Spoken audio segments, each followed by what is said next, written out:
നമസ്കാരം. ഞാൻ ബിജു ഷോളൂർ, പ്രൊഫഷണലി ഒരു ഫുൾ ടൈം ട്രേഡറാണ്. നമുക്ക് വരും ആഴ്ചകളിൽ, വരും ദിവസങ്ങളിലായാലും നിഫ്റ്റിനെ മാനേജ് ചെയ്യാനുള്ള റൈറ്റ് സപ്പോർട്ട് ഏതാണ്, റൈറ്റ് റെസിസ്റ്റൻസ് ഏതാണ്, ഈ ഒരു ട്രെൻഡ് നമുക്കത് എങ്ങനെയാണ് മാനേജ് ചെയ്യേണ്ടത്, എങ്ങനെ മാനേജ് ചെയ്താലാണ് നമുക്കൊരു കൃത്യമായിട്ടുള്ളൊരു ട്രെൻഡിൽ നിലനിൽക്കാനായിട്ട് സാധിക്കുന്നത്. കറണ്ട് ട്രെൻഡിനെ കുറിച്ച് പറയുന്നതിനെക്കാട്ടി മുൻപ് തന്നെ കഴിഞ്ഞ ആഴ്ചയിലെ മാർക്കറ്റ് സിറ്റുവേഷൻ ആയിട്ട് തുടങ്ങാവുന്നതാണ്. കഴിഞ്ഞ ആഴ്ചയിൽ നമ്മൾ പറഞ്ഞിരുന്നത് മാർക്കറ്റ് ഒരു സൈഡ് വേസ്, അതായത് കൺസോൾട്ടേഷൻ റേഞ്ചിലോട്ട് വർക്ക് ചെയ്യാനുള്ള ഒരു സാധ്യതയാണ് കൂടുതൽ. നമ്മൾ എക്സാക്റ്റ് ആയിട്ടുള്ള റെസിസ്റ്റൻസ് നമ്മൾ നൽകിയിരുന്നു, എക്സാക്റ്റ് ആയിട്ടുള്ള സപ്പോർട്ട് നമ്മൾ നൽകിയിരുന്നു. അപ്പോൾ നിഫ്റ്റി ഇപ്പോഴും ആ ഒരു സപ്പോർട്ട് റെസിസ്റ്റൻസ് റേഞ്ചിലാണ്. പക്ഷേ നിഫ്റ്റിയിലെ ഒരു ട്രെൻഡ് ഇനി വരും ആഴ്ചയിലൊക്കെ റിവേഴ്സിലും ബൈയിലേക്ക് കടക്കുന്ന ആ ഒരു ഏരിയകളൊക്കെ കുറച്ച് വ്യത്യാസം വന്നിട്ടുണ്ട്. അപ്പോൾ അതുകൊണ്ട് ഈ ആഴ്ചയിലെ മാർക്കറ്റ് വളരെയധികം ഇമ്പോർട്ടൻ്റ് ആണ്. പ്രത്യേകിച്ച് നിഫ്റ്റിനെ സംബന്ധിച്ചിടത്തോളം വളരെയധികം ഇമ്പോർട്ടൻ്റ് ആണ്. അതിന് മുൻപ് തന്നെയായിട്ട് നമുക്ക് എപ്പോഴും റൈറ്റ് സപ്പോർട്ട്, റൈറ്റ് റെസിസ്റ്റൻസ് ഇത് കിട്ടിയാലാണ് നമുക്ക് കൃത്യമായിട്ടൊരു ഡയറക്ഷനിൽ മാർക്കറ്റിനെ അനലൈസ് ചെയ്യാനായിട്ട് സാധിക്കുന്നത്. നമുക്ക് കഴിഞ്ഞ ദിവസങ്ങളിൽ ഇൻട്രാഡേയിൽ സംഭവിച്ചു നോക്കുകയാണെങ്കിൽ ജസ്റ്റ് ഒരു 5 മിനിറ്റിലേക്ക് മാറ്റാണ്. അതായത് ഒരു ക്യാൻഡിൽ സ്റ്റിക്ക് എന്ന് പറയുന്നത് 5 മിനിറ്റ് ആണ്. ക്യാൻഡിൽ സ്റ്റിക്ക് എന്ന് പറയുന്നത് നമ്മൾ കഴിഞ്ഞ ദിവസത്തെ വീഡിയോസിൽ വളരെ കൃത്യമായിട്ട് നമ്മൾ പറഞ്ഞിരുന്നു, മാർക്കറ്റ് ഗ്യാപ്പ് അപ്പ് ഓപ്പണിംഗ് ആണെങ്കിൽ ഷോർട്ട് സെല്ലിനാണ് സാധ്യത. ഷോർട്ട് സെല്ലിന്റെ ഓപ്പർച്യൂണിറ്റി യൂട്ടിലൈസ് ചെയ്ത് നമ്മൾ നൽകുന്ന റെസിസ്റ്റൻസ് ഏരിയ എന്നാണ് 24,950, 985. ഈ റെസിസ്റ്റൻസ് ഏരിയ എന്നായിരിക്കണം ഷോർട്ട് സെല്ലിന്റെ ഓപ്പർച്യൂണിറ്റി. പിന്നെ അതിനുശേഷം നമ്മൾ ഈ ഒരു ലെവലിലൊന്നും സപ്പോർട്ട് നമ്മൾ നൽകിയിരുന്നില്ല. നമ്മൾ നൽകിയിരുന്ന സപ്പോർട്ട് ഇവിടെയാണ്, ഈ ഒരു ലെവലാണ് നമ്മൾ സപ്പോർട്ട് നൽകിയിരുന്നത്. അതായത് 24,722. കഴിഞ്ഞ ദിവസം വീഡിയോസ് എടുത്ത് നോക്കുക, ഇത് രണ്ടാണ് നമ്മൾ സപ്പോർട്ട് റെസിസ്റ്റൻസ് ആയിട്ട് നൽകിയിരുന്നത്. അപ്പോൾ എക്സാക്റ്റ് ആയിട്ട് ആ ഒരു സപ്പോർട്ട് റെസിസ്റ്റൻസിന്റെ ഒക്കെ ഒരു വർക്കിംഗ് നമ്മൾ നോക്കുക. അപ്പോൾ എപ്പോഴും ട്രേഡ് എടുക്കുമ്പോൾ റൈറ്റ് സപ്പോർട്ട് റെസിസ്റ്റൻസ് കിട്ടിയാൽ നമുക്ക് കൃത്യമായിട്ടൊരു ഡയറക്ഷൻ നമുക്ക് കിട്ടും. മാർക്കറ്റിനെ കൃത്യമായിട്ട് മാനേജ് ചെയ്യാനുള്ള കൃത്യമായിട്ടൊരു ഡയറക്ഷൻ നമുക്കത് കിട്ടും.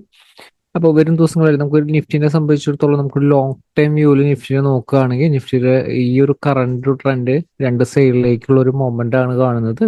അത് റിവേഴ്സ് ആകണമെങ്കിൽ ഏതാണ് സപ്പോർട്ട്? നമുക്ക് നിഫ്റ്റിയുടെ ഇപ്പോഴത്തെ ഒരു സിറ്റുവേഷനിൽ ഡെയിലി ടൈം ഫ്രെയിമിലേക്ക് വീണ്ടും വരികയാണ്. അതിനുശേഷം 5 മിനിറ്റ് ടൈം ഫ്രെയിമിലേക്ക്, ഇൻട്രാ ടൈം ഫ്രെയിമിലേക്ക് വീണ്ടും വരാം.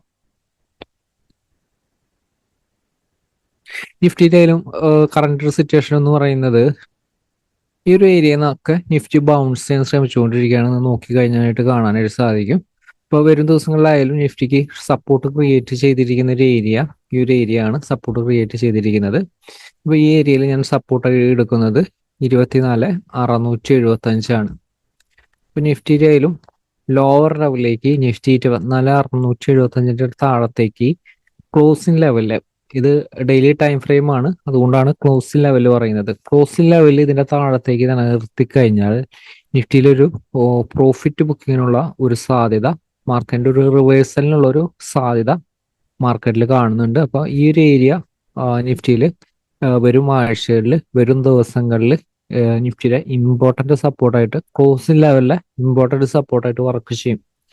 വളരെ ശ്രദ്ധിക്കുക, കാരണം ഈ ഒരു ലെവലിൽ വിട്ട് കഴിഞ്ഞാൽ നിഫ്റ്റിക്ക് പിന്നെ സപ്പോർട്ട് 200ന്റെ അടുത്താണ് സപ്പോർട്ട് കാണുന്നത്.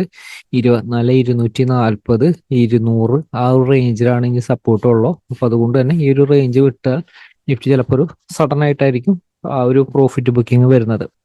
അപ്പൊ അതുകൊണ്ട് തന്നെ ഇമ്പോർട്ടന്റ് ഏരിയയെ താഴത്തേക്ക് സസ്റ്റെയിൻ ചെയ്താൽ വരും ദിവസങ്ങളിൽ മാർക്കറ്റ് മാനേജ് ചെയ്യേണ്ടത് ഇതേ രീതിയിലായിരിക്കണം.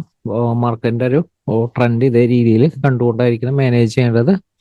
അപ്പോൾ വരും ദിവസങ്ങളിലായാലും നമുക്ക് ഈ ഒരു സപ്പോർട്ട് നിലനിർത്തുന്നുണ്ടെങ്കിൽ, അപ്പൊ അതേപോലെ തന്നെ ബൈ സൈഡിലായാലും നിഫ്റ്റിക്ക് ഈ ഒരു സപ്പോർട്ട് നിലനിർത്തുന്നുണ്ടെങ്കിൽ നിഫ്റ്റിക്ക് ബൗൺസ് ചെയ്ത് പോസിറ്റീവ് സെന്റിമെന്റിൽ, ഇപ്പോഴത്തെ ഒരു ട്രെൻഡ് ഒരു കൺസോൾട്ടേഷൻ ആണ്, രണ്ട് സൈഡിലേക്കുള്ള ഒരു മൊമെന്റ് ആണ്, നമ്മൾ കഴിഞ്ഞ ആഴ്ച സൂചിപ്പിച്ചാണ്. പക്ഷെ എന്നിരുന്നാലും 24,675 സപ്പോർട്ട് ഹോൾഡ് ചെയ്യുന്നുണ്ടെങ്കിൽ ഈ ഒരു ലെവലിൽ നിന്ന് ബൗൺസിന് മാർക്കറ്റ് ശ്രമിച്ചുകൊണ്ടിരിക്കും. ഇപ്പോൾ വരും ആഴ്ചയിലും വരും ദിവസങ്ങളിലായാലും ഈ ഒരു ലെവൽസ് മാറും.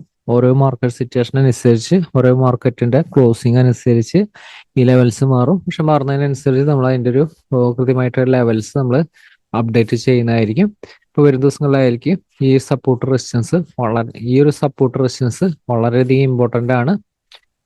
ഇനി നിഫ്റ്റിനെ ഇൻട്രാഡേയിൽ മാനേജ് ചെയ്യാനുള്ള റൈറ്റ് സപ്പോർട്ട് റെസിസ്റ്റൻസ് ഏതാണെന്ന് നമുക്ക് നോക്കാം.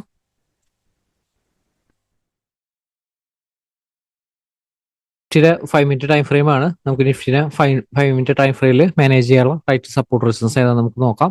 റെസിസ്റ്റൻസ് കാണുന്നത് 24,800 തന്നെയാണ്. 24,800. 800ന്റെ മുകളിൽ ഒരു ഓപ്പണിംഗ് ബൈർ ഓപ്പർച്യൂണിറ്റി യൂട്ടിലൈസ് ചെയ്യാം. ചെറിയ ടൈം ഫ്രെയിമിൽ ബൈർ ഓപ്പർച്യൂണിറ്റി കിട്ടി കഴിഞ്ഞാൽ യൂട്ടിലൈസ് ചെയ്യാം. 800 തന്നെയാണ് സ്റ്റോപ്പ് ലോസ്, അല്ലെങ്കിൽ 800ന്റെ മുകളിലേക്ക് ബ്രേക്ക് ചെയ്തിരിക്കുന്ന ഒരു ക്യാൻഡിൽ തന്നെയാണ് സ്റ്റോപ്പ് ലോസ് വരുന്നത്.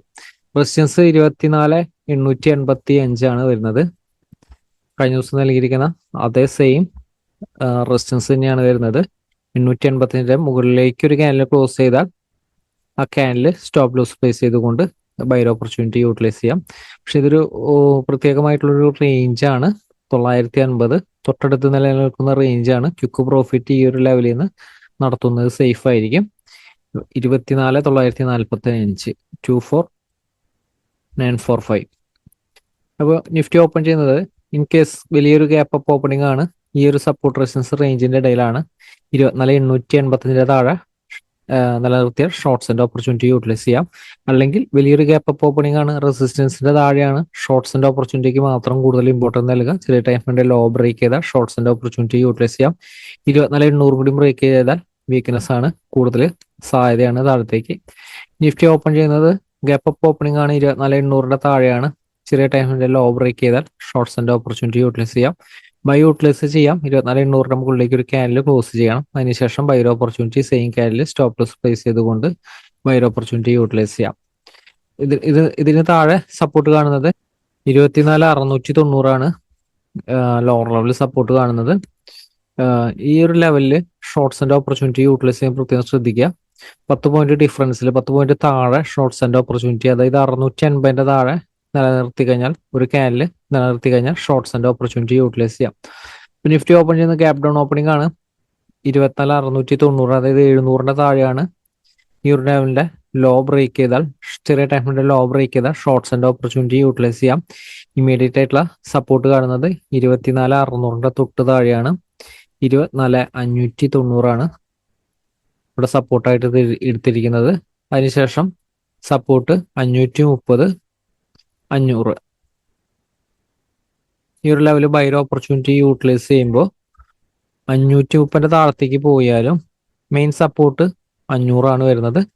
24,500 ഹോൾഡ് ചെയ്തുകൊണ്ട് 24,530ന്റെ മുകളിലേക്ക് ഒരു ക്യാൻഡിൽ ക്ലോസ് ചെയ്താൽ ബൈർ ഓപ്പർച്യൂണിറ്റി യൂട്ടിലൈസ് ചെയ്യാം. Immediate resistance 24,590, 24,690. In case gap down opening ആണ്, ഈ ഒരു ലെവലൊക്കെയാണ് ഓപ്പൺ ചെയ്തത്. സപ്പോർട്ടിന്റെ താഴെയാണെങ്കിൽ സഡൻ ഫാൾ വരും. പക്ഷേ 500, 530 ഹോൾഡ് ചെയ്ത് നിലനിർത്തുന്നുണ്ടെങ്കിൽ ബൈർ ഓപ്പർച്യൂണിറ്റി യൂട്ടിലൈസ് ചെയ്യാവുന്നതാണ്. ഈ ഒരു ലെവലിൽ നിന്ന് ബൗൺസ് ചെയ്യാനുള്ള ഒരു സാധ്യതയാണ് ഏറ്റവും കൂടുതൽ. എപ്പോഴും സപ്പോർട്ടിൽ നിന്ന് ബൈർ ഓപ്പർച്യൂണിറ്റി യൂട്ടിലൈസ് ചെയ്യാനുള്ള രീതിയിൽ എപ്പോഴും പ്ലാൻ ചെയ്യുക. അതേപോലെ തന്നെ 24,500ന്റെ താഴെ ഓപ്പൺ ചെയ്ത gap down opening quick fall മാർക്കറ്റിൽ വരും. സഡൻ ആയിട്ടുള്ള ഒരു ഫാളിന് മാത്രം ഇമ്പോർട്ടൻറ്റ് കൊടുക്കുക. ബൈർ ഓപ്പർച്യൂണിറ്റി 530ന്റെ മുകളിൽ മാത്രമാണ്. അപ്പോൾ അതുകൊണ്ട് 530 സ്റ്റോപ്പ് ലോസ് പ്ലേസ് ചെയ്തുകൊണ്ട് ഈ ഒരു ലെവലിൽ ഷോർട്ട്സ് ആൻഡ് ഓപ്പർച്യൂണിറ്റിക്ക് ഇമ്പോർട്ടൻറ്റ് കൊടുക്കാവുന്നതാണ്. അപ്പോൾ നിഫ്റ്റിയിലായാലും ഇത്തരം സപ്പോർട്ട് റെസിസ്റ്റൻസ് അനുസരിച്ച് വരും ദിവസങ്ങളിൽ ഇൻട്രാഡേയിൽ മാനേജ് ചെയ്യുക. മാർക്കറ്റിലെ വലിയ ആയിട്ട് നമുക്ക് വരും ദിവസങ്ങൾ അപ്ഡേറ്റിൽ വീണ്ടും കാണാം. Thank you.